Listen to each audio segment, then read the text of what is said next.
রাস্তা ছেড়ে দাও।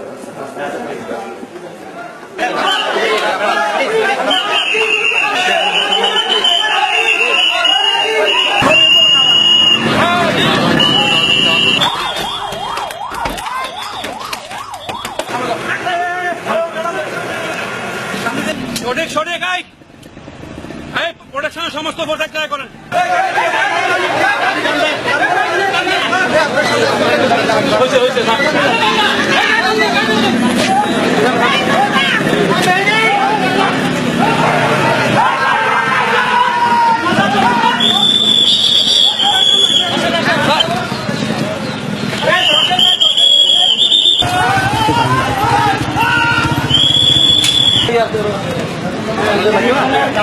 উপরে হামলা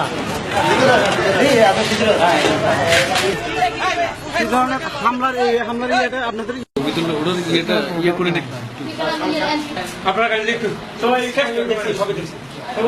সৃষ্টি কমিশন বরাবরই একপেশে কার্যক্রম করে যাচ্ছে।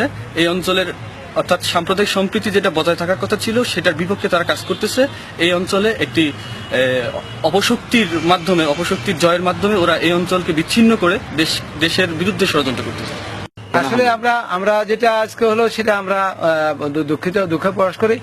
এটা অপ্রত্যাশিত উত্তেজিত জনগণ করছে। আমরা আমাদের সাংগঠনিকভাবে আমাদের কোনো নির্ধারণ কোনো ডিসিশন ছিল না বা কোনো নির্দেশনা নাই। বুঝছি যে এলাকার লোকজন খেপে উঠছে, এলাকার লোক তাদেরকে সহ্য করতে পারছে না। ঠিক এই জন্যই অপ্রীতিকর ঘটনা ঘটছে। তবু আমরা নিজে আসি তাকে প্রতিরোধ করলাম, সেভ করলাম। প্রশাসনের পক্ষ থেকে গতকালকে বাঙালি সংগঠনগুলোর পক্ষ থেকে অবরোধ ছিল, সেই অবরোধ তারা প্রত্যাহার করে। তারা জানতে পারে যে তারা দুই টিলার ব্যাপারে এসেছিল। রাঙ্গামাটিতে কোনো তাদের প্রোগ্রাম নেই, তারা রাজাবাবুর প্রোগ্রামে এসেছিলেন। রাত্রে পর্যটনে থাকে, সকালে চলে যাওয়ার কথা। তা আমরা পুলিশ নিরাপত্তা যথাযথ ব্যবস্থা গ্রহণ করছিলাম, আমাদের প্রোগ্রামও আছে এবং তাদেরকে যথাযথভাবে সামনে এবং পেছনে পুলিশ প্রোটেকশন দিয়ে ভালোভাবে পৌঁছে দেওয়ার ব্যবস্থা গ্রহণ করা হয়েছিল। ইতিমধ্যে ভুল বোঝাবুঝির মাধ্যমে ঘটনাটি ঘটেছে। এটা অসংখ্য লোকজন ছিল রাস্তায় অসংখ্য লোকজন ছিল।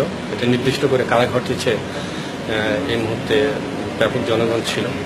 এখন তদন্ত করে দেখা যাবে বিষয়টি কাদের মধ্যে ঘটেছে।